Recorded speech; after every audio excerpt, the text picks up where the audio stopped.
Genghis ഖാനും മംഗോളിയക്കാരും 10 ലക്ഷത്തോളം അഥവാ 1 മില്യണോളം വരുന്ന ബാഗ്ദാദിലെ മുസ്ലിങ്ങളെ മാത്രം കൊന്ന് കൊലവിളിച്ചു. ഈ പുസ്തകങ്ങൾ അട്ടിയായി വെച്ചുകൊണ്ട് കുതിരകളെ പായിപ്പിച്ചു ടൈഗ്രീസിലൂടെ, യൂപ്രട്ടീസിലൂടെ. ഒരു സ്ത്രീ വാളുമായി പുറത്തിറങ്ങിയാൽ ഏറ്റവും ചുരുങ്ങിയത് 13 മുസ്ലിം പുരുഷന്മാരെയെങ്കിലും അവൾ കൊന്നിരിക്കും.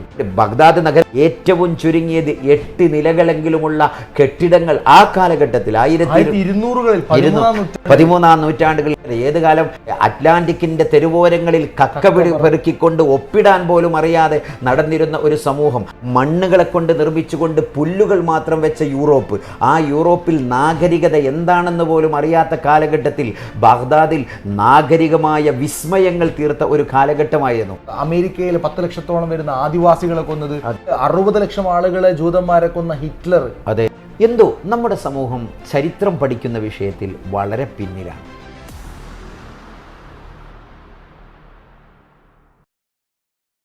ലോകത്ത് എവിടെ നോക്കിയാലും മുസ്ലിം സമൂഹം അതിക്രൂരമായി ആക്രമിക്കപ്പെട്ടുകൊണ്ടിരിക്കുകയാണ്. നമ്മുടെ ഫലസ്തീനിൽ അർദ്ധവർഷത്തിലേറെയായി ഇടതടവില്ലാതെ ബോംബുകൾ വർഷിച്ച് പിഞ്ചു കുഞ്ഞുങ്ങളടക്കം പിടഞ്ഞു വീണുകൊണ്ടിരിക്കുകയാണ്. സുഡാനിലും സിറിയയിലും എന്ന് വേണ്ട, ലോകത്ത് എവിടേക്ക് മുസ്ലിമീങ്ങൾ ജീവിക്കുന്നുണ്ടോ അവിടെയൊക്കെ മുസ്ലിമീങ്ങൾ ക്രൂരമായി അടിച്ചമർത്തപ്പെട്ടുകൊണ്ടിരിക്കുകയാണ്. എന്തിനേറെ നമ്മുടെ ഇന്ത്യ രാജ്യത്ത് തന്നെ കഴിഞ്ഞ ദിവസമാണ് ലോകത്ത് തന്നെ ഏറ്റവും വലിയ ജനാധിപത്യ പൊതു തെരഞ്ഞെടുപ്പിന് നമ്മുടെ ഇന്ത്യ രാജ്യം സാക്ഷിയായത്.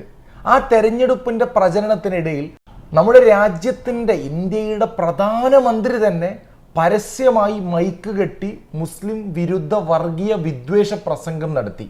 അതിന്റെ അനന്തരഫലമെന്നോണം കഴിഞ്ഞ ദിവസമാണ് അജ്മീറിലെ ഒരു മസ്ജിദിനകത്ത് കയറി ഇമാമിനെ പോലും അടിച്ചു കൊല്ലുന്നത്. അപ്പോ എൻ്റെ ചോദ്യം ഇതാണ്, ഈ ഒരു കാലഘട്ടമാണോ മുസ്ലിം സമൂഹം അഭിമുഖീകരിച്ചതിൽ വെച്ച് ഏറ്റവും മോശമാകപ്പെട്ട കാലം? ഒരിക്കലുമല്ല. ഇസ്ലാമിക സമൂഹത്തെക്കുറിച്ച് നമ്മൾ മനസ്സിലാക്കുമ്പോൾ അതൊരു റബ്ബർ പന്ത് പോലെയാണ്. എത്രമാത്രം അതിനടിച്ചമർത്തുന്നുവോ അതിലേറെ ശക്തിയിൽ അത് ഉയർത്തെഴുന്നേൽക്കുക തന്നെ ചെയ്യും. ഡോക്ടർ ഇക്ബാൽ പറഞ്ഞ പോലെ, ഇസ്ലാം കി ഫിത്രത്തുമേ ഖുദ്റത്തിനെ ലച്ചക്ദീഹെ, ഒരു ശക്തി അള്ളാഹു നൽകിയിട്ടുണ്ട്. ഇത്തിനാഹി ഉപരേഖ ജിത്തിനാഖ് ദബാവുക, എത്രമാത്രം അടിച്ചമർത്തുന്നുവോ അതിലേറെ ശക്തിയിൽ അത് വിഹായസുകളിലേക്ക് ഉയരുക തന്നെ ചെയ്യും. അത് എവിടെയെങ്കിലും അസ്തമിക്കുന്നുവെങ്കിൽ മറുഭാഗത്ത് ഉദയം ചെയ്യും, അല്ലേ? കിഴക്കസ്തമിക്കുമ്പോൾ അത് പടിഞ്ഞാറുദിക്കുന്നു, പടിഞ്ഞാറസ്തമിക്കുമ്പോൾ കിഴക്കുദിക്കുന്നു. ഇതർ ധൂബേ ഉദർ നിക്കൽ, അല്ലേ? സൂറത്തെ ഖുർഷീദ് ജീത്തേ ഹൈ, ലോകത്ത് അതൊരു സൂര്യനെ പോലെയാണ്. അതുകൊണ്ട് ഇസ്ലാമിക സമൂഹത്തിന് ഉയർച്ചകളുണ്ടാകും, താഴ്ചകളുണ്ടാകും. അള്ളാഹു തന്നെ ഇന്ന മഅൽ ഉസ്രി യുസ്റ, നിശ്ചയമായും ബുദ്ധിമുട്ടുകളോടുകൂടെ എളുപ്പമുണ്ടാകുമെന്ന് നമ്മെ പഠിപ്പിച്ചിട്ടുണ്ട്. ഇസ്ലാമിക ചരിത്രം പഠിക്കുമ്പോൾ എന്ത് മോഡി, എന്ത് ഫാസിസ്റ്റുകൾ, എന്ത് പിന്തിരിപ്പൻ ശക്തികൾ, എന്ത് നാസിസ്റ്റുകൾ, എന്ത് കമ്മ്യൂണിസ്റ്റുകൾ, ഇതിലേറെ എത്രയോ വലിയ വലിയ അപകടങ്ങൾ അഭിമുഖീകരിച്ച സമൂഹമാണ്. എൻ്റെ അഭിപ്രായത്തിൽ ചരിത്രം നമ്മൾ പരിധിയാൽ ഇസ്ലാമിക സമൂഹം നേരിട്ട ഏറ്റവും വലിയ ക്രൂരത, ചെങ്കിസ് ഖാന്റെ നേതൃത്വത്തിൽ മംഗോളിയൻ പട ഇസ്ലാമിക ലോകം മുഴുവനും നാമാവശേഷമാക്കുവാൻ വേണ്ടി നടന്ന ആ അതിക്രൂരത, അതിനോട് തുല്യമായ ഒരു ക്രൂരത ലോകം ഇന്നേ വരെ കണ്ടിട്ടില്ല എന്ന് ആണയിട്ട് പറയാൻ ഞാൻ ആഗ്രഹിക്കുകയാണ്. അതെൻ്റെ അഭിപ്രായമല്ല. ലോകം കണ്ട ഇസ്ലാമിക ചരിത്രകാരന്മാരുടെ പട്ടികയിൽ പ്രമുഖനായ മഹാനായ ഇബ്നുൽ അസീർ റഹിമഹുല്ല അദ്ദേഹം എഴുതുകയാണ്, ലോകാവസാനം വരെ ചെങ്കിസ് ഖാന്റെ ക്രൂരതകളോട് തുല്യമായ ഒരു കിരാതന മർദ്ദനം ഇനി കാണുകയില്ല എന്ന് അദ്ദേഹം പറയാണ്. എന്നിട്ട് അദ്ദേഹം വിലപിക്കുകയാണ്, എൻ്റെ സമൂഹം ക്രൂരമായി ആക്രമിക്കപ്പെടുമ്പോൾ ഞാനെങ്ങനെ മിണ്ടാതിരിക്കും? ഞാൻ എഴുതണമോ എഴുതണ്ടയോ ഒരുപാട് ആലോചിച്ചു. അവസാനം ഞാൻ പറഞ്ഞുപോയി, എൻ്റെ മാതാവിൻ്റെ ഗർഭാശയത്തിൽ ഞാൻ ജനിച്ചിട്ടില്ലായിരുന്നുവെങ്കിൽ എത്ര നന്നായിരുന്നേനെ എന്ന് അദ്ദേഹം ഒരിക്കൽ ഖേദം പറയുന്നതായി കാണാം. ഇസ്ലാമിക സമൂഹത്തിൻ്റെ ഒന്നാം ഘട്ടം, 3 ഘട്ടങ്ങളായി നമ്മുടെ ഈ സമൂഹത്തിൻ്റെ ചരിത്രം മാറ്റി നിർത്തിയാൽ, പ്രവാചകർ സല്ലല്ലാഹു അലൈഹി വസല്ലമ തങ്ങളുടെ വഫാത്തിന് ശേഷം ബനൂ സായിദക്കാരുടെ പന്തലിൽ വെച്ച് തുടക്കം കുറിച്ച ആ ഒരു ഖിലാഫത്ത്, അതിൻ്റെ ഒന്നാം ഘട്ടത്തിൻ്റെ അവസാനം ഈ മംഗോളിയക്കാരുടെ അക്രമത്തോടെയായിരുന്നു. എത്രത്തോളം അവരിൽ ഒരു സ്ത്രീയെക്കുറിച്ച് ഇബ്നു അസീർ റഹ്മഹുല്ല പറയാണ്, ഒരു സ്ത്രീ വാളുമായി പുറത്തിറങ്ങിയാൽ ഏറ്റവും ചുരുങ്ങിയത് 13 മുസ്ലിം പുരുഷന്മാരെയെങ്കിലും അവൾ കൊന്നിരിക്കും. അത്രമാത്രം ക്രൂരതയാണ്. ആ ക്രൂരതയെ സൂചിപ്പിക്കാൻ വേണ്ടി ചരിത്രകാരന്മാർ പറയുന്നത് അങ്ങനെയാണ്. അത്രമാത്രം വലിയ കിരാതന മർദ്ദനത്തിൻ്റെ ഒരു ഉദാഹരണമായിരുന്നു ചെങ്കിസ് ഖാൻ്റെ കാലഘട്ടം എന്ന് നമുക്ക് മനസ്സിലാക്കാൻ സാധിക്കും. ഈ ചെങ്കിസ് ഖാന്റെ ഈ ഒരു ആക്രമണം തുടങ്ങുന്നത് എന്നാണ്, എങ്ങനെയാണ് അദ്ദേഹത്തിന്റെ പിറവി എടുക്കുന്നത്? അതിനു മുമ്പ് എനിക്ക് ആളുകൾക്ക് ഒരു ഇൻഫോർമേറ്റീവ് ആയിട്ടുള്ള ഒരു കാര്യം പറയാനുണ്ട്. ഇന്ത്യയുടെ ചരിത്രത്തിലെ ഏറ്റവും കൂടുതൽ ആളുകൾ നീറ്റ് എക്സാം എഴുതുന്ന വർഷം ഈ വർഷമായിരിക്കും. 24 ലക്ഷത്തോളം ആളുകൾ ഇന്ത്യയിൽ എക്സാം എഴുതുന്നു. നമ്മുടെ കേരളത്തിൽ മാത്രം 3 ലക്ഷത്തോളം ആളുകളാണ് നീറ്റ് എക്സാം എഴുതുന്നത്. എന്നാലോ സീറ്റ് വെറും 4500, വളരെ പരിമിതമായിട്ടുള്ള സീറ്റാണല്ലോ. അതുകൊണ്ട് തന്നെ സീറ്റുകൾ കിട്ടാനുള്ള സാധ്യത വളരെ കുറവാണ്. ഇനി അഥവാ സീറ്റുകൾ കിട്ടിയാൽ തന്നെ വളരെ കൂടുതൽ ഫീസുമാണ് നമ്മുടെ നാട്ടിലുള്ളത്. അതുകൊണ്ട് തന്നെ ഏറ്റവും കൂടുതൽ ആളുകൾ MBBS പോലുള്ള മെഡിക്കൽ പഠനത്തിനെ ആശ്രയിക്കുന്നത് വിദേശ പഠനമാണ്. അപ്പോൾ അങ്ങനെയുള്ളവർക്കൊരു ഗുഡ് ന്യൂസ് ആണ്. നമ്മുടെ ഇന്നത്തെ വിഷയമുള്ള മധ്യേഷ്യൻ രാജ്യങ്ങൾ തന്നെയാണ്. അതായത് കസാക്കിസ്ഥാനിലും ഉസ്ബെക്കിസ്ഥാനിലും അസർബൈജാനിലും അൽബേനിയയിലും റഷ്യയിലും ജോർജിയയിലും തുടങ്ങി മറ്റു UK അടക്കം യൂറോപ്യൻ രാജ്യങ്ങളിലെല്ലാം നിങ്ങൾക്ക് MBBS പോലുള്ള മെഡിക്കൽ പഠനത്തിന് ഏറ്റവും ട്രസ്റ്റബിൾ ആയിട്ടുള്ള ഒരു ഏജൻസിയാണ് ഞാൻ പരിചയപ്പെടുത്തുന്നത്. അതായത് ഏകദേശം 12 വർഷത്തിലധികമായിട്ട് 1000-ലധികം സ്റ്റുഡൻസിന് അഡ്മിഷൻ തരപ്പെടുത്തി കൊടുത്ത ഒരു ടീമാണ്. ഇവർ ജസ്റ്റ് ഒരു അഡ്മിഷൻ തരുന്നതിന് പകരം നിങ്ങൾ അവിടെ പഠിക്കുന്ന കാലം മുഴുവൻ 6 വർഷത്തോളം നിങ്ങൾക്ക് വേണ്ട എല്ലാ സർവീസുകളും ക്ലിയർ ആയിട്ട് ചെയ്യുന്ന genuine and trustable and student friendly എല്ലാ നിലയിലും നമുക്ക് വിശ്വസിക്കാൻ പറ്റിയ ക്രെഡിബിൾ ആയിട്ടുള്ള ഒരു ടീമാണ്. വിദേശത്തെ MBBS പഠനം ആഗ്രഹിക്കുന്ന നിങ്ങളുടെ മക്കളോ അല്ലെങ്കിൽ നിങ്ങൾ ആരെങ്കിലും ഉണ്ടെങ്കിൽ തീർച്ചയായിട്ടും നിങ്ങൾക്ക് 100% വിശ്വാസത്തോടെ കോൺടാക്ട് ചെയ്യാം. Study links international. അപ്പം എൻ്റെ ചോദ്യം ഇതാണ് ഉസ്താദെ, അങ്ങനെയാണെങ്കിൽ ഈ ചെങ്കിസ് ഖാന്റെ ഈ ഒരു ആക്രമണം തുടങ്ങുന്നത് എങ്ങനെയാണ് അദ്ദേഹത്തിന്റെ പിറവി എടുക്കുന്നത്? ചെങ്കിസ് ഖാൻ്റെ പിറവി അതൊരു വല്ലാത്ത കഥയാണ്. അങ്ങോട്ട് ഇപ്പം നമ്മൾ കിടക്കണ്ട.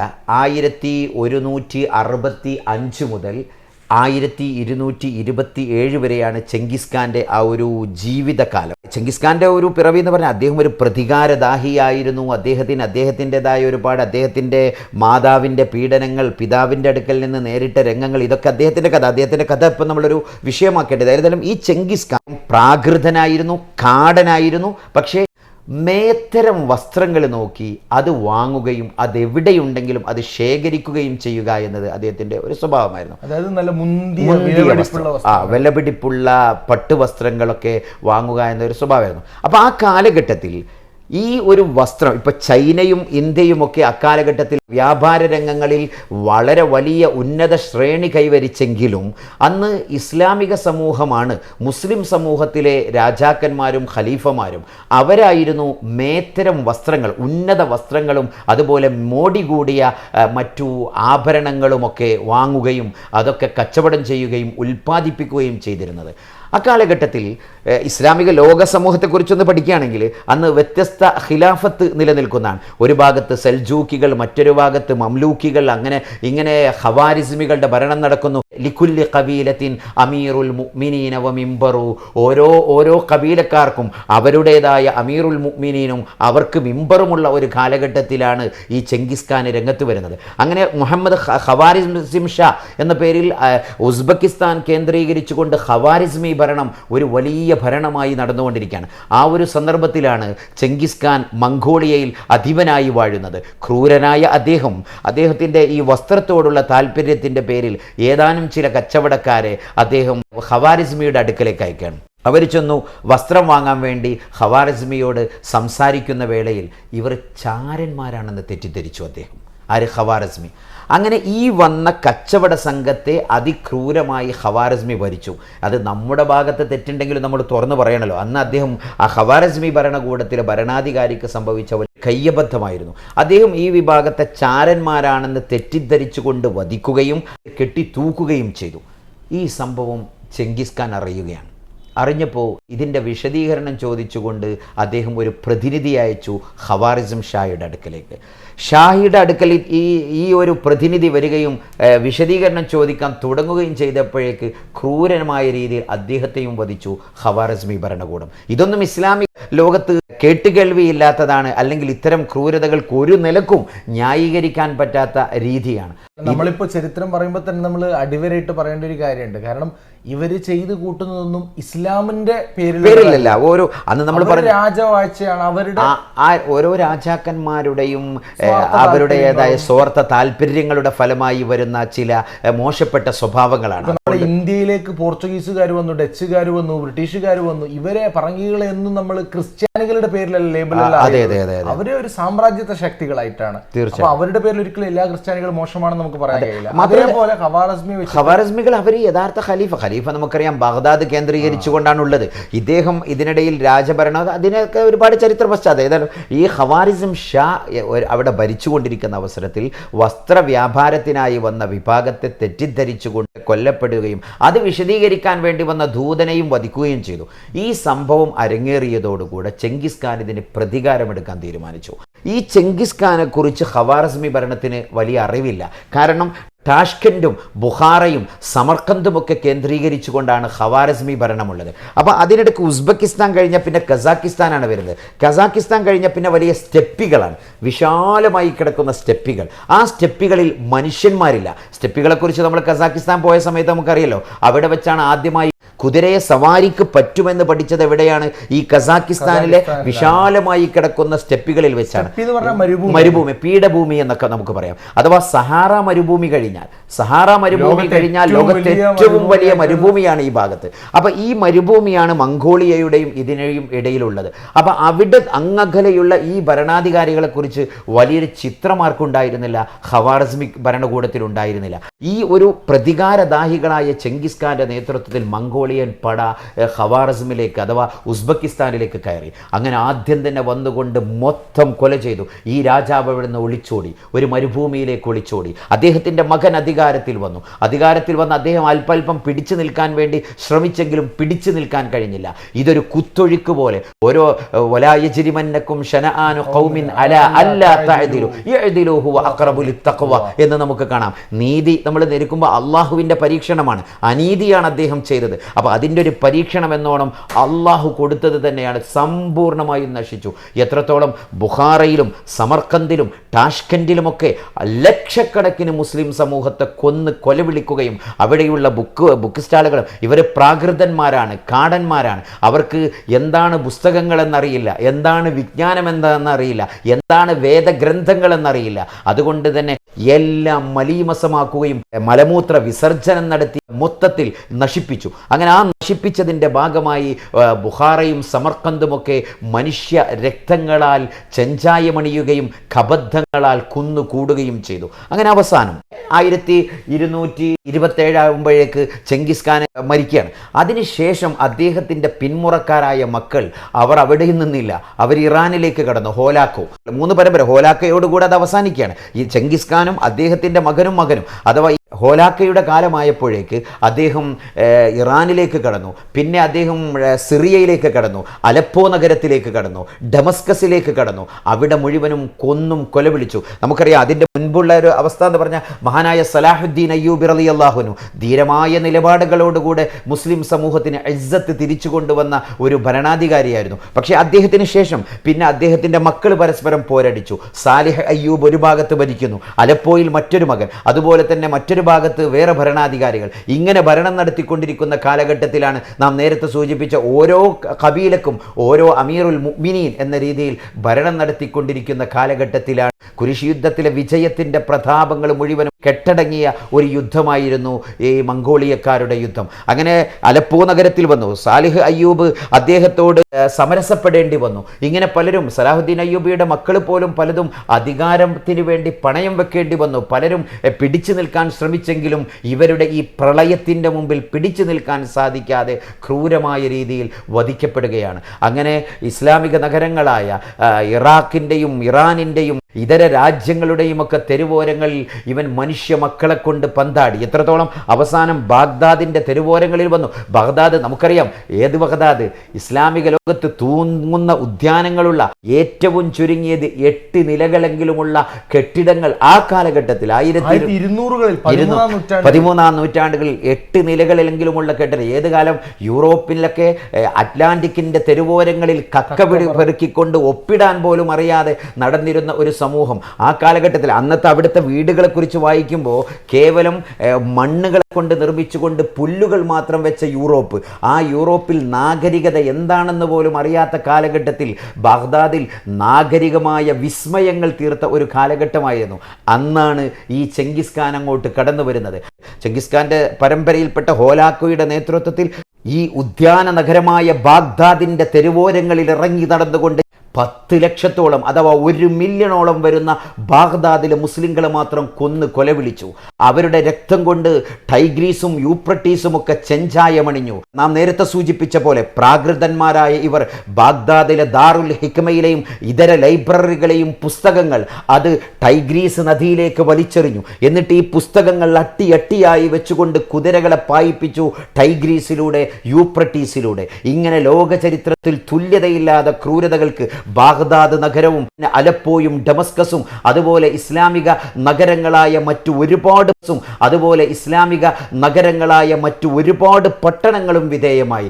അങ്ങനെയാണ് ഈജിപ്തിലേക്ക് അവരുടെ പുറപ്പാട് തുടങ്ങുന്നത്. ഇങ്ങനെ ലോകം മുഴുവനും ക്രൂരത വിതറി ഈജിപ്ത് മാത്രമാണ് അതിൽ നിന്ന് രക്ഷപ്പെടുന്നത്. ആ കാലഘട്ടത്തിൽ ഇസ്ലാമിക ലോകത്തിന് ഇസ്സത്ത് നൽകിയവരാണ് കൈറോ നഗരം. അതാണ് കൈറോ നഗരത്തിന്റെ ഏറ്റവും വലിയ പ്രത്യേകത. അത് ഇപ്പോൾ പറയുമ്പോൾ എനിക്ക് പെട്ടെന്ന് ഓർമ്മ വന്നത് പരിശുദ്ധ ഖുർആനിലെ ആ ഒരു ആയത്താണ്, നിങ്ങൾ വിശ്വാസികളാണെങ്കിൽ നിങ്ങൾ തന്നെയാണ് ഉന്നത. അതെ. നമുക്കറിയാം ഈമാൻ ഉണ്ടെങ്കിൽ, വിശ്വാസമുണ്ടെങ്കിൽ, അഥവാ ഒരിക്കലും ഇതര സമൂഹം അതാരാണെങ്കിലും അവരോട് ക്രൂരത കാണിക്കുവാനോ അതിക്രമം, ഏത് ക്രൈസ്തവനാവട്ടെ, ജൂതനാവട്ടെ, ബുദ്ധനാവട്ടെ, ജൈനനാവട്ടെ, ഏത് മതക്കാരനാണെങ്കിലും മനുഷ്യരാണ്. ഈ മനുഷ്യത്വം നശിക്കുന്ന അവസരത്തിലാണ് ക്രൂരതകൾ ജനിക്കുന്നത്. ഈ ക്രൂരതക്കാര് കൂട്ടുനിന്നോ അതിന് അള്ളാഹു പ്രതികരിക്കും. തീർച്ചയായും ഏത് അഭിനവ നമ്രൂദ് വന്നാലും, അഭിനവ ഫറോഹ വന്നാലും, ഏത് ക്രൂരന്മാർ വന്നാലും അത് മുഴുവനും അള്ളാഹു റബ്ബുൽ ഇസ്സത്തിന്റെ കൈകളിൽ നിയന്ത്രിക്കപ്പെടുന്ന ലോകമാണ്. ഈ ചെങ്കിസ് ഖാന്റെ ഈ ഒരു അതിക്രമം കഴിഞ്ഞാൽ, അല്ലെങ്കിൽ അതിന് തൊട്ടു മുമ്പുണ്ട കാലത്തായിരുന്നു നമ്മുടെ കുരിശുപോര് നടക്കുന്നത് 200 വർഷക്കാലം. അപ്പോൾ ആ കുരിശു യുദ്ധ സമയത്തും അതേപോലെ ആയിരുന്നു. അവിടെ ആ ഒരു ജെറുസലേമിന്റെ നഗരങ്ങളിൽ രക്തം തളം കെട്ടി ഒരാളുടെ ഞെരിയാണി വരെ രക്തമുണ്ടായിരുന്നതാണ്. ആ സമയത്ത് ഈ കുരിശു പോരാളികൾ പറഞ്ഞത് എന്ന് പറഞ്ഞാൽ, നിങ്ങൾ കൊല്ലുന്ന സമയത്ത് അവരുടെ മതം നോക്കേണ്ട ആവശ്യമില്ല, നിങ്ങൾ എല്ലാവരെയും കൊല്ലുക. അതായത് ക്രിസ്ത്യാനികളെയും ജൂതന്മാരെയും മുസ്ലിമുകളെയും ഒരുപോലെ കൊല്ലുക. പരസ്പരം വേർതിരിക്കുന്ന ഉത്തരവാദിത്വം അത് ദൈവത്തിന്റെയാണ്, അത് അവൻ നോക്കിക്കോളൂ. അതായത് ക്രിസ്ത്യാനികളെ സ്വർഗത്തിലേക്കാക്കും, മറ്റുള്ളവരെ നരകത്തിലേക്കാക്കും. ഇവിടെയൊക്കെ നമ്മൾ മനസ്സിലാക്കേണ്ടത്, ഒരിക്കലും ക്രിസ്ത്യാനിസം ലോകത്ത് അക്രമം നടത്തിയിട്ടില്ല, ഇസ്ലാം ലോകത്ത് അക്രമം നടത്തിയിട്ടില്ല, ഹിന്ദുത്വം ലോകത്ത് അക്രമം നടത്തിയില്ല. മറിച്ച് ഇതിൻ്റെയൊക്കെ ഉപാസകരാണെന്ന് വിശ്വസിക്കുന്ന ക്രൂരന്മാരായ തെറ്റായ രീതിയിൽ ഇക്കാര്യങ്ങൾ കൈകാര്യം ചെയ്ത ഭരണാധികാരികളുടെ ലീലാവിലാസങ്ങളും അവരുടെ ക്രൂര കൃത്യങ്ങളുമാണ് ഇതിനൊക്കെ സാക്ഷിയായത് എന്ന് നമ്മൾ അടിവരായിട്ട് മനസ്സിലാക്കണം. അതെ. ആ ഭരണാധികാരികൾ, രാജാക്കന്മാർ അവരുടെ സ്വാർത്ഥ താല്പര്യങ്ങൾക്ക് വേണ്ടി അവരുടെ രാജ്യങ്ങളെ അധിനിവേശം വെട്ടിപ്പിടിക്കുന്നതിൻ്റെ ഭാഗമായിട്ട് അവർ മതത്തെ ഹൈജാക്ക് ചെയ്തുകൊണ്ടാണ് ഇങ്ങനെയുള്ള കാര്യങ്ങൾ ചെയ്തിരുന്നത്. തീർച്ചയായിട്ടും. ഏതായാലും ഇൻഷാ അല്ലാഹ് നമ്മുടെ അടുത്തൊരു ചോദ്യം എന്ന് പറഞ്ഞാൽ, എങ്ങനെയാണ് ഈ മംഗോളിയക്കാരുടെ വേരറുത്തത്? ചെങ്കിസ് ഖാന്റെ വേരറുക്കപ്പെടുന്നത് എപ്പോഴാണ്? ഹിജ്റ 658 അല്ലെങ്കിൽ AD 1260 ഇവരുടെ വേരറുക്കപ്പെടുന്നത് ഐനു ജാലൂത്തിൽ വെച്ചാണ്. മഅരിക്കത്തു ഐനുൽ ജാലൂത്ത് എന്ന പേരിൽ സുപ്രസിദ്ധമായൊരു യുദ്ധം നടക്കുകയാണ്. അത് നാബൽസ് പട്ടണത്തിൻ്റെയും തൊബിരിയ തടാകത്തിൻ്റെയും ഇടയിലുള്ള ചെറിയ കുന്നുകളാൽ ചുറ്റപ്പെട്ട സഹിൽ എന്ന അറബി ഭാഷയിൽ പറയുന്ന, അഥവാ ഒരു താഴ്ന്ന ഭൂമി, നെൽകൃഷിയൊക്കെ നടത്തുന്ന പാടങ്ങൾ ഉണ്ടാവുമല്ലോ, അതുപോലത്തെ ഒരു ഭൂമിയാണ്. അവിടെ ഒരു ചെറിയ തടാകമുണ്ട്, ജാലൂത്ത് തടാകം. ജാലൂത്ത് നമുക്കറിയാം, താലൂത്തും ജാലൂത്തും ഒക്കെ പരിശുദ്ധ ഖുർആൻ പറഞ്ഞ ആ ഒരു ജാലൂത്ത് ഒരു രാജാവായിരുന്നു. അപ്പോൾ ജാലൂത്ത് മലിക്ക, ജാലൂത്തിനെ ഞങ്ങൾ ഒരിക്കലും മലിക്കായി അംഗീകരിക്കില്ല എന്ന് ബനു ഇസ്രായേൽക്കാർ പറയുന്ന രംഗം പരിശുദ്ധ ഖുർആൻ പറയുന്നുണ്ട്. അപ്പോൾ പറയുന്ന ആ ഒരു ചരിത്രം തന്നെ. അപ്പോൾ അതിൽ ഈ ജാലൂത്ത് രാജാവിലേക്ക് ചേർത്തുകൊണ്ടറിയപ്പെടുന്ന ഒരു ചെറിയ തടാകമുണ്ടായിരുന്നു ഈ ഐനു ജാലൂത്ത് എന്ന സ്ഥലത്ത്. അപ്പം അദ്ദേഹത്തിൻ്റെ തബറുലേക്ക് ചേർക്കപ്പെട്ട ഈ സ്ഥലത്തേക്ക് സൈഫുദ്ദീൻ ഖുദ്സിൻ്റെ നേതൃത്വത്തിൽ 1260 സെപ്റ്റംബർ മാസം 3-ാം തീയതിയാണ് ഈ മംഗോളിയക്കാരുടെ വേരറുത്ത ഈ സംഭവം ഉണ്ടാകുന്നത്. അപ്പോൾ ഏതൊരു അക്രമകാരികളെയും അള്ളാഹു കൂടുതൽ നിലനിർത്തൂല. ചെങ്കിസ് ഖാന്റെ നേതൃത്വത്തിൽ ക്രൂരമായ വിഭാഗം, അവനും അവൻ്റെ മകനും അവൻ്റെ പേരമകനും, ആ ഒരു 3 തലമുറയോടുകൂടി ആ സമൂഹം മൊത്തമായി നശിക്കുന്നു. അവരൊക്കെ ഇസ്ലാമിലേക്ക് കടന്നു വരുന്നു. അങ്ങനെ അവർ മുഴുവനും അവരുടെ തത്വസംഹിതകൾ വലിച്ചെറിയുന്ന രീതിയാണ് നമുക്ക് കാണാൻ സാധിക്കും. ഐനു ജാലൂത്ത് യുദ്ധത്തെക്കുറിച്ച് വായിക്കുമ്പോൾ അത്ഭുതമാണ്. അതൊരു പരിശുദ്ധ റമദാൻ മാസത്തിലെ 25-ാം ദിവസം ആളുകൾ മുഴുവനും ലൈലത്തുൽ ഖദർ പ്രതീക്ഷിക്കുന്ന കാലഘട്ടമാണ്. ലോകത്തൊരിക്കൽ പോലും തിരിച്ചടിക്കപ്പെടാൻ സാധ്യമല്ല. കാരണം അള്ളാഹു നൽകിയ ശിക്ഷയാണ്. ഇവരുമായി ഏറ്റുമുട്ടുന്നത് പോലും നമുക്ക് ഒരിക്കലും ചിന്തിക്കാൻ സാധ്യമല്ലാത്ത ഇമ്പോസിബിളായ മുഹാലായ കാര്യമാണെന്ന് ലോകം വിലയിരുത്തിയ കാലഘട്ടത്തിലാണ് ഐനു ജാലൂത്ത് എന്ന ഈ യുദ്ധം നടക്കുന്നത്. ഈ യുദ്ധത്തിന് നേതൃത്വം നൽകിയതാരാന്നറിയോ? മംലൂക്കികളിൽപ്പെട്ട അടിമവംശത്തിൽപ്പെട്ട സൈഫുദ്ദീൻ ഖുദ്സ് എന്ന ഒരു വ്യക്തിത്വമാണ്. പലർക്കും ഒരു സംശയം ഉണ്ടാവും, ആരാണ് ഈ അടിമവംശം? ചരിത്രത്തിൽ എന്നും നമ്മൾ മംലൂക്കികൾ എന്ന് പറഞ്ഞു കേട്ടിട്ടുണ്ട്.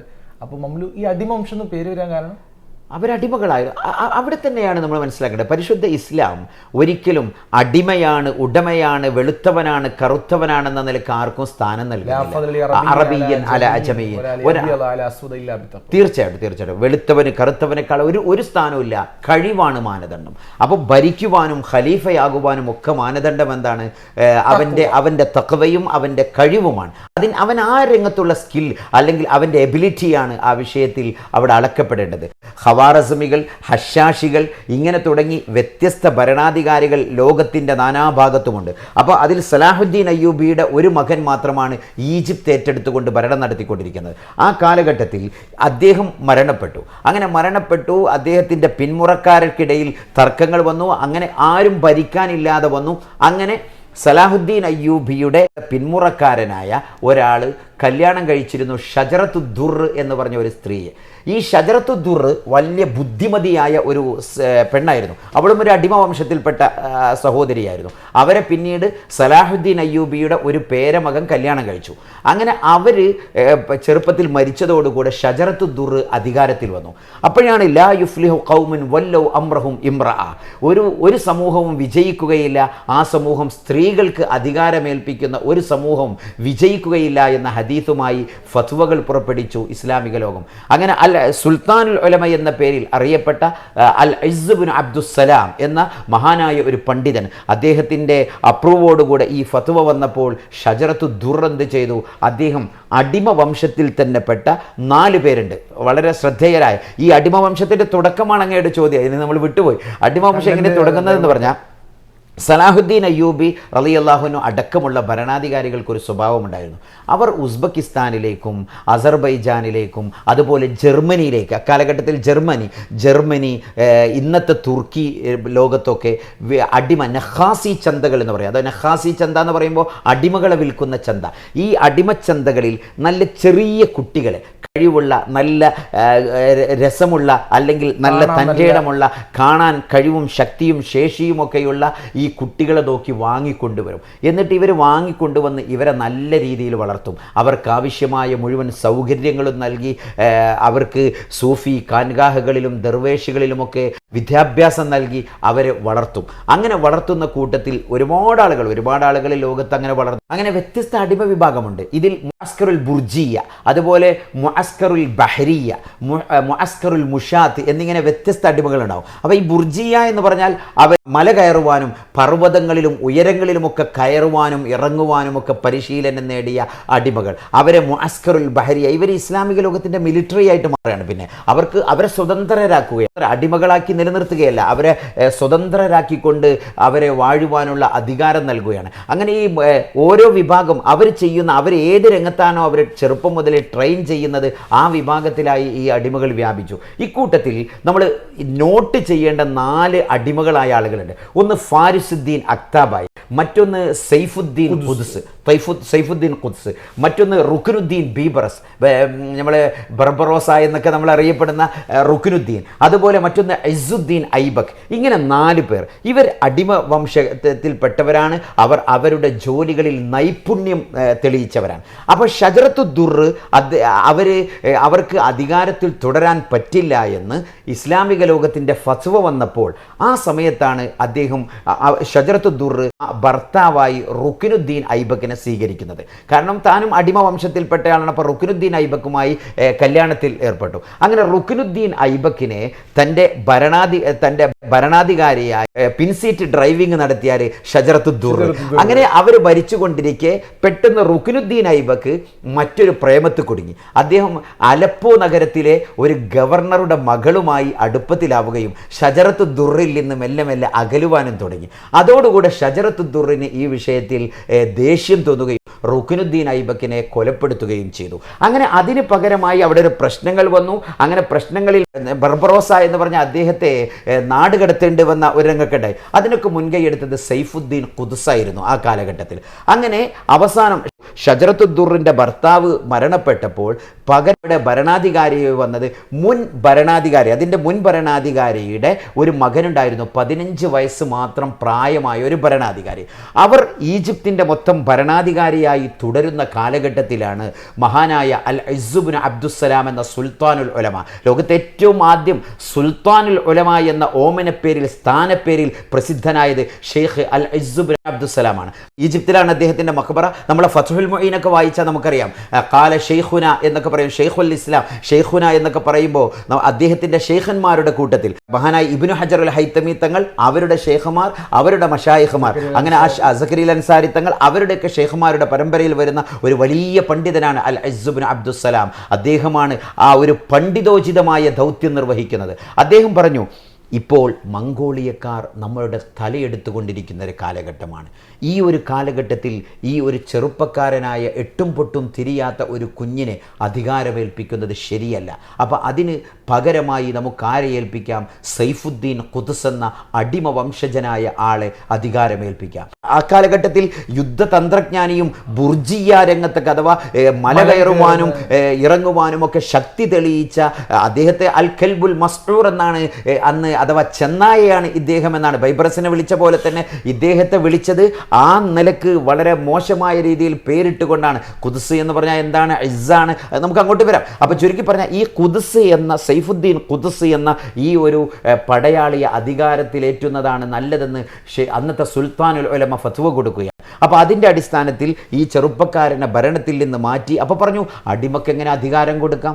അടിമ എങ്ങനെ അധികാരത്തിലാവും? നേരത്തെ ഷജറത്തു ദുർറ് തിരഞ്ഞെടുത്തത് കൊണ്ട് മാത്രമാണ് ഇദ്ദേഹത്തിന് എങ്ങനെ കൊടുക്കാമെന്നൊക്കെ ചർച്ചയുണ്ടായി. അപ്പോഴാണ് മഹാനായ ഷെയ്ഖുൽ സുൽത്താനുൽ ഉലമയുടെ വളരെ ധീരമായ നിലപാട് വരുന്നത്. അദ്ദേഹം പറഞ്ഞു, അടിമയാവട്ടെ ഉടമയാവട്ടെ അതൊന്നും നോക്കേണ്ട സമയമല്ല ഇത്. മറിച്ച് മുസ്ലിം സമൂഹം വളരെ ഭീകരമായ ഒരു രംഗം അഭിമുഖീകരിക്കുന്ന ഈ ഒരു സന്ദർഭത്തിൽ അധികാരത്തിലേറേണ്ടത് കഴിവുള്ളവനാണ്. കുട്ടികൾക്ക് ഈ സമയത്ത് ഭരിക്കുവാനോ അവർക്ക് തീരുമാനങ്ങൾ എടുക്കുവാനോ കഴിവുണ്ടാവുകയില്ല. അങ്ങനെ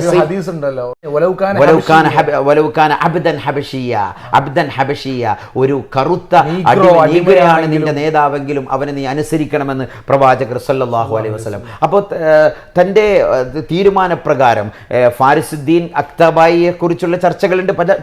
ഏതായാലും അതിൻ്റെ കൂട്ടത്തിൽ സൈഫുദ്ദീൻ ഖുദ്സ് എന്ന ഈ ഒരു അടിമ വംശത്തിൽപ്പെട്ടയാൾക്ക് ഈജിപ്തിൻ്റെ അധികാരം കൈമാറുകയാണ്. അങ്ങനെ കൈമാറിയപ്പോൾ ഈ പണ്ഡിതന്മാരുമായി അദ്ദേഹം അടുപ്പത്തിലായി. അദ്ദേഹത്തിൻ്റെ ഷെയ്ഖായ സുൽത്താനുൽ ഉലമയുമായി നിരന്തരം ചർച്ചയിലേർപ്പെട്ടു. അങ്ങനെ അദ്ദേഹം ഒരു തീരുമാനമെടുത്തു, ഈജിപ്തുകാരെ മുഴുവനും ഞാൻ വിളിച്ചു വരുത്തും, എന്നിട്ട് അവർക്ക് മുഴുവനും ഞാൻ കത്തെഴുതാൻ പോവുകയാണ്. എല്ലാവരും 1 ദിർഹം നിർബന്ധ നികുതി നടപ്പാക്കണം. അപ്പം നിർബന്ധ നികുതി ഇസ്ലാമിൽ സക്കാത്തല്ലാത്ത ഒരു പുതിയ നികുതി നടപ്പാക്കണമെങ്കിൽ പണ്ഡിതന്മാരുടെ ഫത്വ വേണം. അപ്പോൾ ആ ഫത്വ ചോദിച്ചുകൊണ്ട് അദ്ദേഹം ചെല്ലുകയാണ്. അപ്പോൾ അദ്ദേഹം പറഞ്ഞു, ആദ്യം ഉലമാക്കളുടെ നിർദ്ദേശം വന്നു, ഭരണാധികാരികളുടെ അടുക്കൽ നിന്ന് ആദ്യം അവരുടെ പങ്ക് വെക്കട്ടെ, അങ്ങനെ ആദ്യം ഈ ഒരു മിലിറ്ററി ഉണ്ടാക്കുവാൻ വേണ്ടി, ഒരു മിലിറ്ററി മൂവ്മെൻറ്റ് സൃഷ്ടിക്കുവാൻ വേണ്ടി ആദ്യം ഖലീഫമാരായിരുന്ന ആളുകളുടെ പിന്മുറക്കാരും അവർ രാജാക്കന്മാരായി അനധികൃതമായി കയ്യിൽ വെച്ച സ്വത്ത് അത് മുഴുവനും തിരിച്ചുകൊണ്ട് ബൈത്തുൽ മാലിൽ കൊണ്ടുവരാൻ ആവശ്യപ്പെട്ടു. അവർ മുഴുവനും ഇസ്ലാമിക ഖജനാവിലേക്ക് തങ്ങളുടെ സമ്പത്ത് ഒഴുക്കാൻ തുടങ്ങി.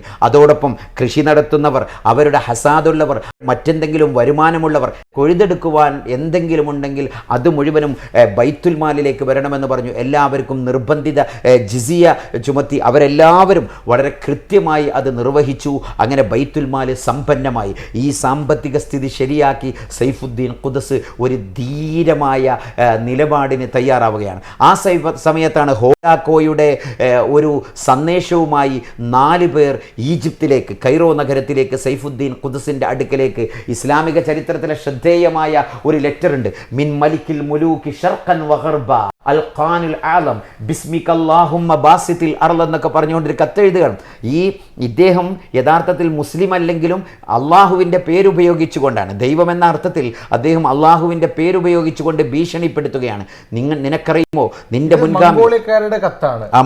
അറബി അറിയും, അവർക്ക് അറബി പഠിച്ചു, അല്ലെങ്കിൽ അവർക്ക് അറബി എഴുതി കൊടുക്കുന്ന ആളുകൾക്ക് അവർ കാലങ്ങളോളമായി ഈ ഒരു മേഖലയുമായി വർക്ക് ചെയ്യുന്നു. അതുകൊണ്ട് തന്നെ അവരുടെ കൊട്ടാര പണ്ഡിതന്മാർ ധാരാളമുണ്ട്. എത്രത്തോളം മുസ്തഅസിം ബില്ല എന്ന ബാഗ്ദാദിലെ അവസാനത്തെ അബ്ബാസി ഭരണാധികാരി, അദ്ദേഹത്തിൻ്റെ മന്ത്രി പോലും ഇവർക്ക് അനുകൂലമായി പണിയെടുത്തിട്ടുണ്ട്, ചാരപ്പണിയെടുത്തിട്ടുണ്ട്. മീർ ജാഫർമാരും മീർ സാദിഖുമാരും എക്കാലഘട്ടത്തിലും സമൂഹം കണ്ടിട്ടുണ്ടല്ലോ. ടിപ്പു സുൽത്താനെ വധിച്ചവരാവട്ടെ, അല്ലെങ്കിൽ 1857 സിറാജുദ്ദൗളയെ വധിച്ചവരാവട്ടെ. അപ്പോൾ അന്ന് ഓരോ കാലഘട്ടത്തിലെയും മീർ ജാഫർമാരെന്ന പേരിൽ അറിയപ്പെട്ട പോലെ മുസ്തഅസിം ബില്ലയുടെ കൂടെ പ്രധാനമന്ത്രിയായി പ്രവർത്തിച്ചവർ പോലും ഹോലാക്കോൻ്റെ സഹായിയായി മാറിയിട്ടുണ്ട്. അപ്പോൾ അവരെയൊക്കെ ഉപയോഗിച്ചുകൊണ്ട് ശക്തമായ അറബി ഭാഷയിൽ ഒരു കത്തെഴുതുകയാണ് ഈജിപ്തിലേക്ക്. ആ കത്തിൽ അദ്ദേഹം പറയുകയാണ്, ഞാൻ ലോകരാജാവാണ്, എൻ്റെ കൽപ്പന അംഗീകരിക്കുവാൻ ഖുദ്സേ നീ നിർബന്ധിതനാണ്. നിന്നെ സംബന്ധിച്ചിടത്തോളം നീ ഒരടിമയാണ്, നിനക്കൊന്നും ചെയ്യാൻ കഴിയില്ല എന്ന് എനിക്ക് സമ്പൂർണമായ വിശ്വാസമുണ്ട്. അതുകൊണ്ട് സൈഫുദ്ദീൻ ഖുദ്സ് നീ അധികാരം പിന്മാറണം. നിന്റെ മുൻഗാമികൾ എത്രത്തോളം സലാഹുദ്ദീൻ്റെ പേരമക്കൾ പോലും ഞങ്ങൾക്ക് അധികാരം ഒഴിവായി തന്ന പോലെ, അലപ്പോ നഗരത്തിൽ സംഭവിച്ച പോലെ ഞങ്ങൾക്ക് നീ അധികാരം ഒഴിഞ്ഞു തരിക. അല്ലെങ്കിൽ അൽ മുസ്തഅസിം ബില്ലയെ ഞങ്ങൾ കാണിച്ച പോലെ, ബാഗ്ദാദിൻ്റെ തെരുവോരങ്ങളിൽ ഞങ്ങൾ താണ്ഡവമാടിയ പോലെ ഈ അടുത്ത് കൈറോ നഗരത്തിലും ഞങ്ങളിതാ താണ്ഡവമാടാൻ പോവുകയാണെന്നൊക്കെ പറഞ്ഞുകൊണ്ട് ഭീഷണിയുടെ അങ്ങേയറ്റം. ഇസ്ലാമിക ലോകത്ത് ഇങ്ങനത്തെ ഒരു ശക്തമായ ഒരു ഭാഷയിൽ എഴുതപ്പെട്ട എഴുത്ത്, അത്രമാത്രം സ്ട്രോങ് ഉള്ള ഒരു കത്താണ് അദ്ദേഹം എഴുതിയത്. അതിന് തിരിച്ച് സൈഫുദ്ദീൻ ഖുദ്സ് എന്ന ആൺകുട്ടിയായി പിറന്ന അദ്ദേഹം വളരെ സുന്ദരമായി അതിന് മറുപടി കൊടുത്തു. വമിൻ അഅജബിൽ അജബി تهديد الليوث بالرتوت والسباع بالضباع والكمات بالقرى خيولنا برقية وسهامنا يمانية وسيوفنا مضرية وأكتافها شديدة المضارب ووصفها في المشارق والمغارب എന്നൊക്കെ തുടങ്ങി ആൺകുട്ടികളുടെ വർത്തമാനം പറയാണ്. അഥവാ നിങ്ങളെന്താണ് ഈ ചെറിയ ചെറിയ ജീവികളാണോ സിംഹങ്ങളായ ഞങ്ങളെ ഭീഷണിപ്പെടുത്താൻ വരുന്നത്? മാത്രമല്ല പിടിമൃഗങ്ങളായ ഞങ്ങളെ ഈ കാണുന്ന തവളകളെ കൊണ്ടാണോ ഭീഷണിപ്പെടുത്താൻ വരുന്നത്? മാത്രമല്ല വൽ ഖുമാതി ബിൽ ഖിറ എന്ന് പറഞ്ഞ് വളരെ സുന്ദരമായ ഭാഷയാണ്. അതിങ്ങനെ പരിഭാഷപ്പെടുത്തി കൊടുത്താൽ വളരെ നന്നാവും. സുന്ദരമാണ് ആ ഭാഷ.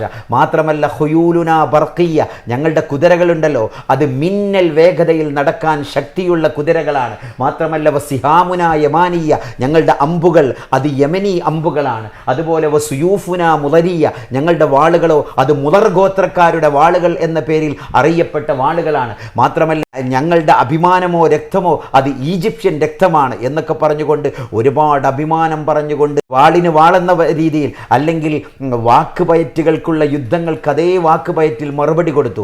മാത്രമല്ല ഈ ഹോലാക്കയുടെ കത്തുമായി വന്ന 4 പേർ അവരൊരുപാട് ക്രൂരന്മാരായി ഭീഷണിപ്പെടുത്തിയപ്പോൾ, ഇവരുടെ സ്വരം മാറിയപ്പോൾ അവരെ കൊന്നുകൊണ്ട് അവരുടെ ശരീരം അവരെ വധിച്ചുകൊണ്ട് അവരുടെ ശരീരം കൈറോ നഗരത്തിൽ ഇന്നും അതിൻ്റെ അടയാളം നമുക്ക് കാണാം. കൈറോ നഗരത്തിൽ ഇവരുടെ ശരീരം കെട്ടിത്തൂക്കി, എന്നിട്ട് പറഞ്ഞു, ഇത് നിങ്ങൾക്കൊരു പാഠമാണ്, നിങ്ങളുടെ ദൂതന്മാരെ ഞങ്ങൾ ചെയ്തതുകൊണ്ട് ഞങ്ങൾ ഒരിക്കലും ഭയപ്പെടുകയില്ല. അപ്പോൾ അതിന് തിരിച്ചുകൊണ്ട് പറഞ്ഞു, ഞങ്ങളെ ദൂതന്മാരെ വധിച്ചെങ്കിൽ നിങ്ങൾക്ക് ഞങ്ങൾ കാണിച്ചു തരാമെന്ന് പറഞ്ഞുകൊണ്ട് അവർ മാർച്ച് ചെയ്യാൻ വേണ്ടി ഒരുങ്ങുകയാണ്. അതോടുകൂടെ സൈഫുദ്ദീൻ ഖുദ്സ് തൻ്റെ മുൻഗാമിയായ നൂറുദ്ദീൻ സിംഗിയും അതുപോലെ സലാഹുദ്ദീൻ അയ്യൂബിയും ഒക്കെ ചെയ്ത പോലെ ആദ്യമായി ഇവരെ ആത്മീയ ലോകത്തേക്ക് കൊണ്ടുവന്നു. സുൽത്താനുൽ ഉലമയുടെ നേതൃത്വത്തിൽ ഇസ്ലാമിക വൈജ്ഞാനിക മേഖലകളിൽ അവരെ നന്നാക്കുകയും തഹജ്ജുദ് നിസ്കരിക്കാൻ അഭ്യസിക്കുകയും ചെയ്തു.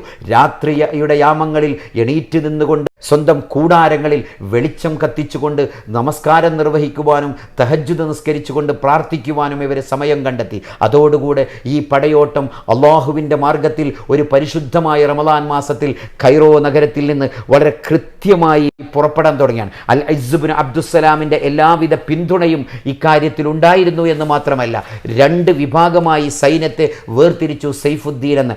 അതിനു മുമ്പ് ബൈബറസുമായി നേരത്തെ ഷജറത്തുദ്ദുർ വധിച്ചപ്പോൾ പ്രശ്നത്തിലായിരുന്നു ആര്? ബൈബറസും അതുപോലെ സൈഫുദ്ദീൻ ഖുദ്സ്. പക്ഷേ അദ്ദേഹത്തിന് കത്തെഴുതി തിരിച്ചു വിളിച്ചു, ഞാനും നീയും പ്രശ്നമുണ്ടായിരുന്നു, അത് നമ്മൾ തമ്മിലുള്ള ചെറിയ ചെറിയ അല്ലറ ചില്ലറ കാര്യങ്ങളാണ്, പക്ഷേ നമ്മുടെ പൊതുശത്രുവായ മംഗോളിയക്കാർക്കെതിരെ യുദ്ധം ചെയ്യാൻ നീ ഞങ്ങളുടെ കൂടെ വരണമെന്ന് വളരെയധികം കൃത്യമായി ആവശ്യപ്പെട്ടു സൈഫുദ്ദീൻ ഖുദ്സ്. ആരോട്?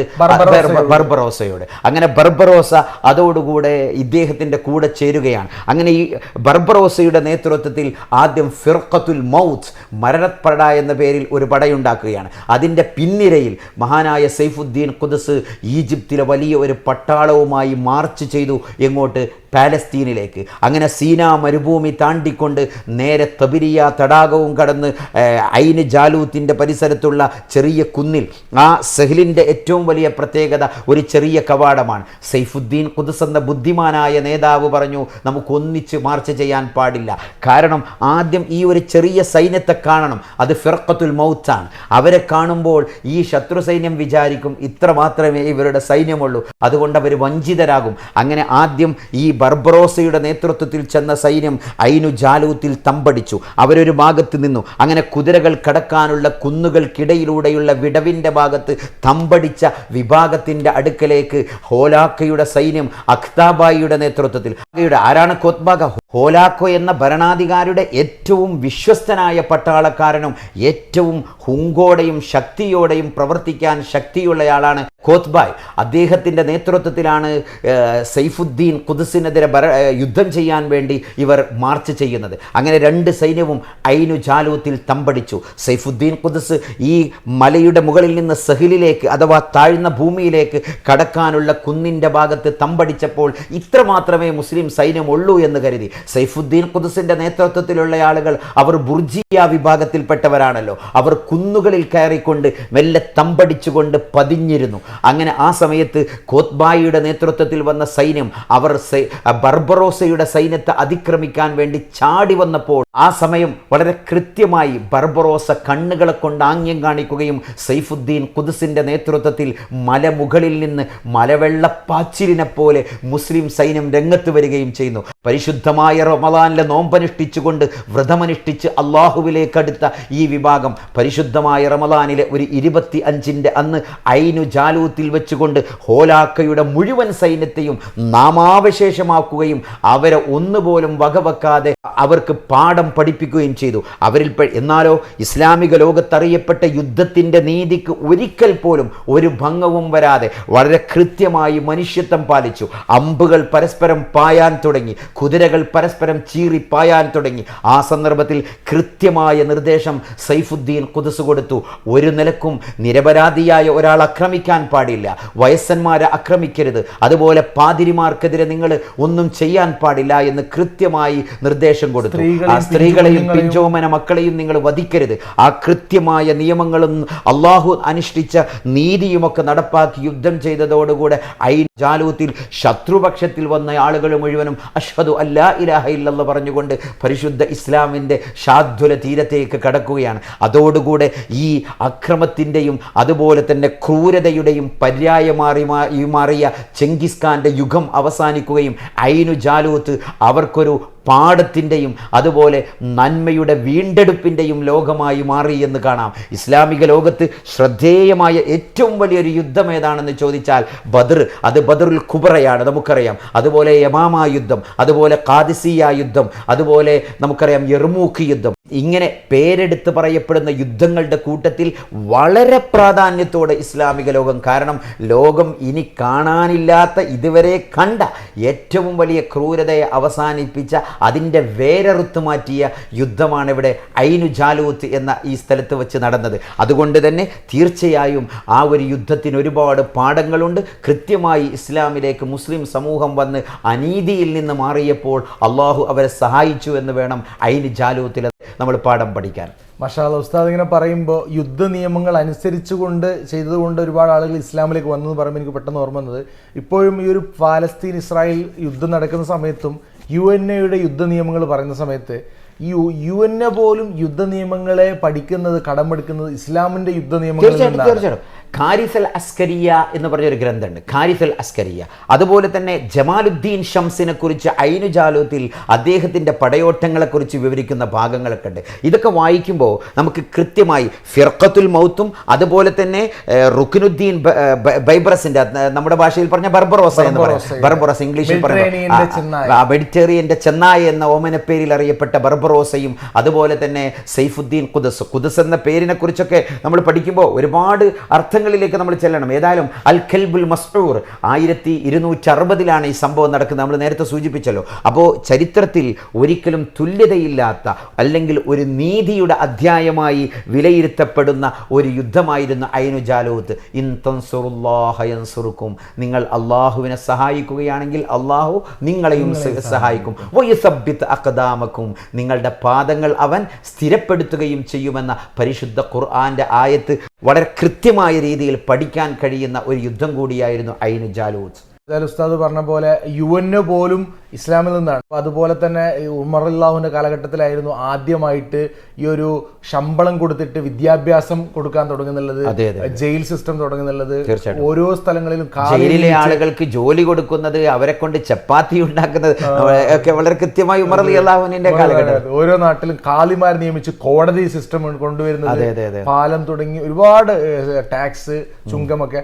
ഏതായാലും മാഷാ അല്ലാഹ്, ഉസ്താദ് പറഞ്ഞ ബർബറോസയുടെ കഥ പറഞ്ഞപ്പോഴും ആ മെഡിറ്ററേനിയൻ മൊത്തം അത് നമുക്ക് പിന്നീട് ബർബറോസയെ കുറിച്ചൊന്ന് വ്യക്തമായിട്ട് പറയണ്ടേ. കാരണം ബർബറോസ എന്ന് പറഞ്ഞാൽ ഒരിക്കലും സൂര്യനസ്തമിക്കാത്ത പടയാളി എന്ന പേരിൽ അറിയപ്പെട്ട, അല്ലെങ്കിൽ അദ്ദേഹത്തെ ചെന്നായ എന്നായിരുന്നു ഇംഗ്ലീഷുകാർ, കുരിശി യോദ്ധാക്കൾ പിൽക്കാലത്ത് അദ്ദേഹത്തെ വിളിച്ചിരുന്നത്.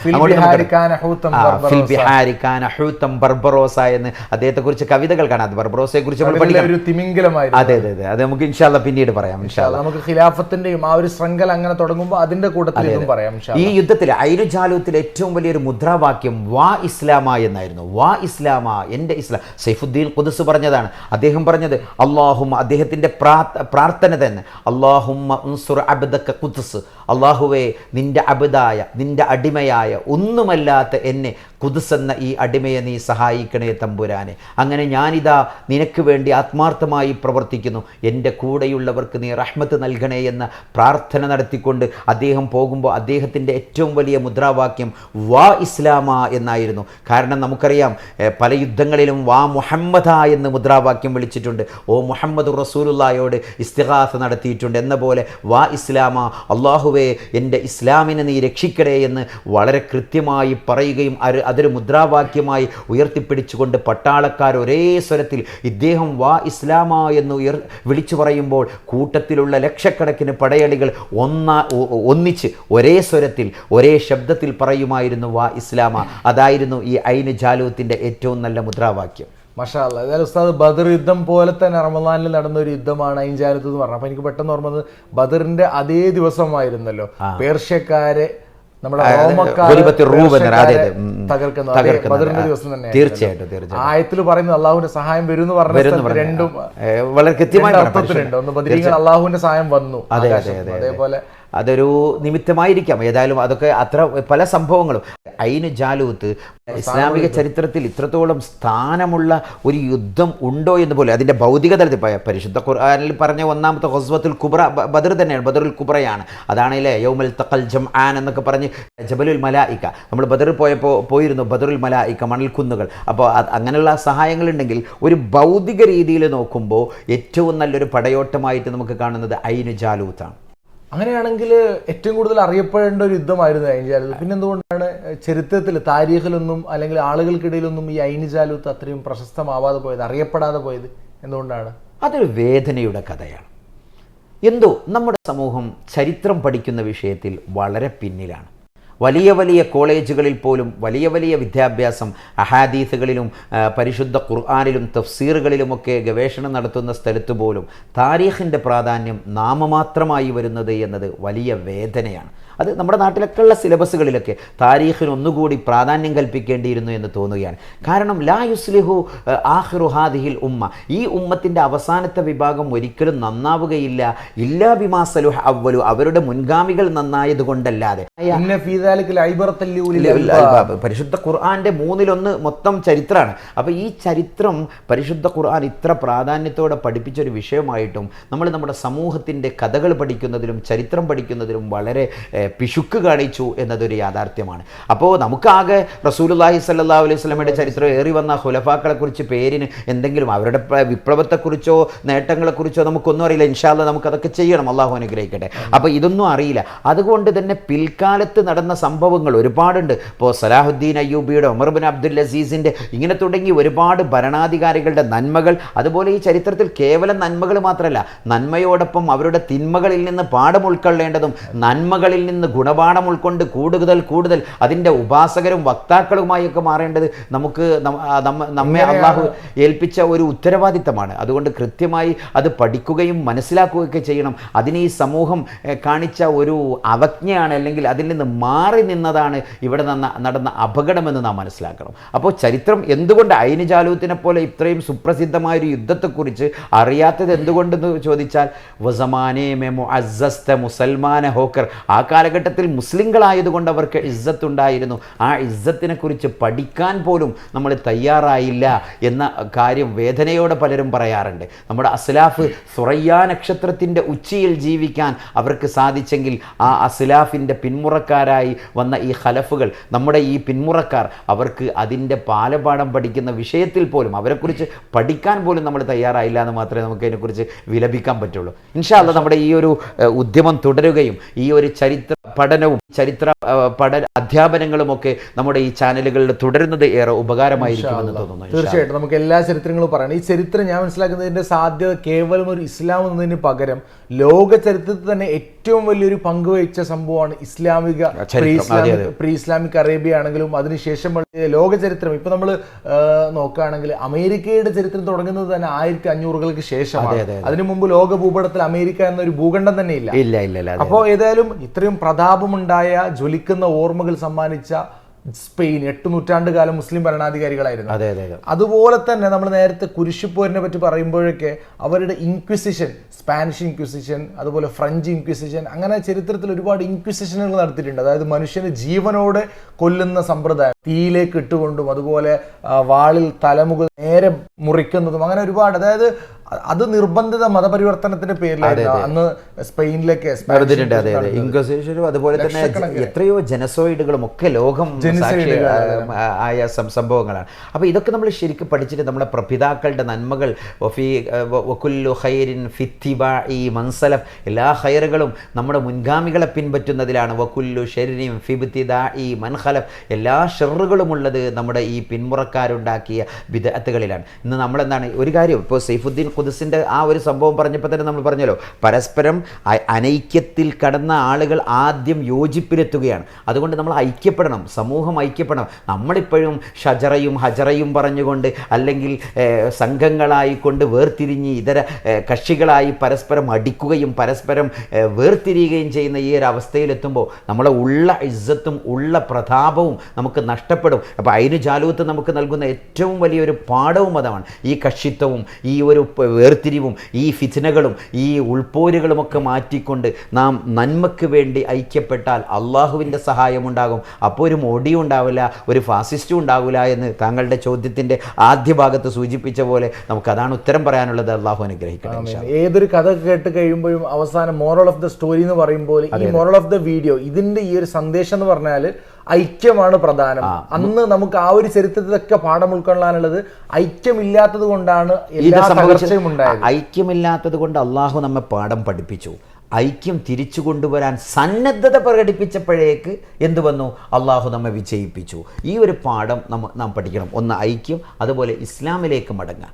നമ്മളെ കൃത്യമായ മൂല്യങ്ങൾ, ഇസ്ലാമിക മൂല്യങ്ങൾ, വഞ്ചനകളിൽ നിന്നും ചതികളിൽ നിന്നും ചതിപ്രയോഗങ്ങളിൽ നിന്നും കളവുകളിൽ നിന്നും അധാർമികതകളിൽ നിന്നും വേറിട്ട് നിന്നുകൊണ്ട് അധാർമികതകളിൽ നിന്നും വേറിട്ട് നിന്നുകൊണ്ട് നന്മയുടെ ഉപാസകരാവാൻ തയ്യാറായാൽ അള്ളാഹുവിൻ്റെ സഹായം വഴിയെ വരുമെന്ന് നമുക്ക് ഉറപ്പിക്കാം. ഇൻഷാ അല്ലാഹ്. കഴിഞ്ഞ ഇതേപോലെയുള്ള നമ്മുടെ വീഡിയോ ഇട്ടപ്പോഴേക്കും ചില കമൻറ്റുകൾ ഞാൻ ശ്രദ്ധിച്ചതെന്ന് പറഞ്ഞാൽ, നിങ്ങളുടെ ഇസ്ലാം വാള് കൊണ്ടുണ്ടായ മതമാണ്, യുദ്ധങ്ങൾ ചെയ്ത് വെട്ടിപ്പിടിച്ച മതമാണ്. ഇങ്ങനെ യുദ്ധങ്ങളും വാളുകൾ കൊണ്ടും, നേരത്തെ ഉസ്താദ് പറയുമ്പോൾ തന്നെ ഇങ്ങനെ പറഞ്ഞു, ആ പ്രണയമുണ്ടായിരുന്നു, വേറൊരു രാജ്യത്തെ ആളുമായിട്ട് പ്രണയമുണ്ടായിരുന്നു, അതിൻ്റെ പേരിൽ കൊലപാതകം നടന്നിരുന്നു. ഇതൊക്കെ കേൾക്കുമ്പോൾ എനിക്ക് തോന്നുന്നു അന്യമതസ്ഥരായിട്ടുള്ള ആളുകളും ചിലപ്പോൾ അവർ വിചാരിക്കും ഇത് മതത്തിൻ്റെ പേരിൽ നടക്കുന്നത് പ്രണയം, കൊലപാതകം. നമ്മൾ മനസ്സിലാക്കേണ്ടത് ആ കാര്യങ്ങളൊക്കെ ഇസ്ലാമിൽ നിന്ന് അകന്ന്, ഇസ്ലാമിക മൂല്യങ്ങളിൽ നിന്ന് അകന്നുകൊണ്ട് ജീവിച്ച സമൂഹത്തിലുണ്ടായ കാര്യങ്ങളാണ്. ഇസ്ലാമിക സമൂഹത്തിൻ്റെ ഏറ്റവും വലിയ പ്രശ്നം നമ്മുടെ ചരിത്രം, നമ്മുടെ പ്രപിതാക്കൾ ചെയ്ത തെറ്റുകളും ചരിത്രത്തിന് വേണ്ടി നമ്മൾ പറയേണ്ടി വരും. നമ്മൾ പറയണം, എടുത്ത് പറയണം. നമ്മൾ നിഷ്പക്ഷമായി ചരിത്രം വിലയിരുത്തുന്നത്, മറച്ചു വെച്ചിട്ടൊന്നും കാര്യമില്ല. നമ്മൾ മറച്ചു വെച്ചാലും അതൊക്കെ എടുത്തു കൊണ്ടുവരും. എല്ലാവരുടെയും സംവിധാനം. അപ്പം നമ്മൾ നമ്മുടെ തിന്മകൾ, നമ്മുടെ പ്രപിതാക്കളിൽ സംഭവിച്ചു പോയ തെറ്റുകുറ്റങ്ങളെക്കുറിച്ച് നമ്മൾ സ്മരിക്കുന്നു. കാരണം എന്തിനു വേണ്ടി? അതുപോലെയുള്ള തെറ്റുകളിലേക്ക് നാം പോവാതിരിക്കാൻ. അവർ എത്ര നോക്കിയാലും ലോകത്ത് നടന്ന ഏറ്റവും വലിയ തിന്മകൾ നോക്കുമ്പോൾ അതിലൊന്നും ഇസ്ലാം ഉണ്ടാവില്ല. അതായത് 60 ലക്ഷം ജൂതന്മാരെ കൊന്ന ഹിറ്റ്ലർ, അതേപോലെ 60 ലക്ഷം ആളുകളെ കൊന്ന സ്റ്റാലിൻ ജോസഫ്, അതുപോലെ അമേരിക്കയിൽ 10 ലക്ഷത്തോളം വരുന്ന ആദിവാസികളെ കൊന്നത് അധിനിവേശ ശക്തികളായിട്ടുള്ള പോർച്ചുഗീസ്, ഡച്ച്, ഫ്രാൻസ്, മറ്റു ബ്രിട്ടീഷ്, ഇതിലൊന്നും മുസ്ലിമീങ്ങളില്ല. എങ്കിലും നമ്മൾ മുസ്ലിമീങ്ങളുള്ള ചരിത്രങ്ങൾ പറയാമെന്നാണ് ഉസ്താദ് പറയുന്നത്. തീർച്ചയായും മുസ്ലിങ്ങളുടെ നന്മകൾ എടുത്തു പറയുക, അതുപോലെ ചരിത്രത്തിൽ സംഭവിച്ച തെറ്റുകൾ എടുത്തു പറയുക. എന്തിനും അങ്ങനെ നമ്മൾ ചെയ്യാതിരിക്കാൻ, അങ്ങനെ എടുത്തു പറയുക. അത് മോശമാക്കാനല്ല, ഇങ്ങനെ പലതും. അതാ ഉത്തമ സലാസ ഖുറൂൻ കഴിഞ്ഞാൽ ആ അല്ല, മറിച്ച് നമുക്കറിയാമല്ലോ 3 നൂറ്റാണ്ട്, ഉത്തമരായ 3 നൂറ്റാണ്ട് കഴിഞ്ഞാൽ ഇങ്ങോട്ടുള്ള ചരിത്രം വായിക്കുമ്പോൾ നമുക്ക് പലതും വായിക്കാം. ഖൈറുൽ ഖുറൂനി ഖർനി. അപ്പോൾ അതുകൊണ്ട് തന്നെ അതിലുള്ള തെറ്റുകൾ പറയുന്നു, അതിലൂടെയുള്ള നന്മകളിലേക്ക് നമ്മൾ എത്തുന്നു. അവരാക്ഷേപിക്കാനല്ല. അള്ളാഹു അവർക്ക് പുറത്തു കൊടുക്കട്ടെ, അവർക്ക് മഗ്ഫിറത്ത് കൊടുക്കട്ടെ. അതാണ് നമ്മുടെ പ്രാർത്ഥന. അള്ളാഹു നന്മ പിൻപറ്റും. അല്ലാഹുമ്മ അരിനൽ ഹഖ ഹഖ വർസുഖന ഇത്തിബാഅ വഅരിനൽ ബാത്തില ബാത്തില വർസുഖന ഇജ്തിനാബ. അതായിരിക്കണം നമ്മുടെ പ്രാർത്ഥന. അള്ളാഹു അനുഗ്രഹിക്കട്ടെ. ആമീൻ ആമീൻ. ഏതായാലും അപ്പോൾ നമ്മൾ ഈ ഒരു എപ്പിസോഡ് ഇവിടെ അവസാനിപ്പിക്കുകയാണ്. ഇൻഷാ അല്ലാഹ് നിങ്ങൾക്ക് എന്തെങ്കിലും അറിയാനുണ്ടെങ്കിൽ നിങ്ങളുടെ വിലയേറിയ അഭിപ്രായ നിർദ്ദേശങ്ങൾ കമൻറ്റ് ചെയ്യുക. ചാനൽ സബ്സ്ക്രൈബ് ചെയ്ത് ഇങ്ങനെയുള്ള വീഡിയോകൾ നിങ്ങളുടെ ഫാമിലി, ഫ്രണ്ട്സ്, റിലേഷനിലേക്കൊക്കെ മാക്സിമം ഷെയർ ചെയ്ത് കൊടുക്കുക. ഒരുപാട് അറിവുകളാണ്, പഠിക്കാനുള്ള കാര്യങ്ങളാണ്, ലോക ചരിത്രത്തിൽ നടന്ന സംഭവങ്ങൾ, ഇസ്ലാമികപരമായിട്ട് നമ്മൾക്ക് അറിഞ്ഞിരിക്കേണ്ട കാര്യങ്ങളാണ് പറയുന്നുള്ളത്. ഒരുപാട് എഫേർട്ട് എടുത്തിട്ട്, ഒരുപാട് പഠനം നടത്തിയിട്ടാണ് ഇത് ചെയ്യുന്നുള്ളത്. അതിനുള്ള റിസൾട്ട് നിങ്ങൾ തരണം. മാക്സിമം ഷെയർ ചെയ്യണം. Hello sir. ഓക്കെ, അല്ലാഹു ഖൈറാക്കട്ടെ. വലൈക്കും സലാം.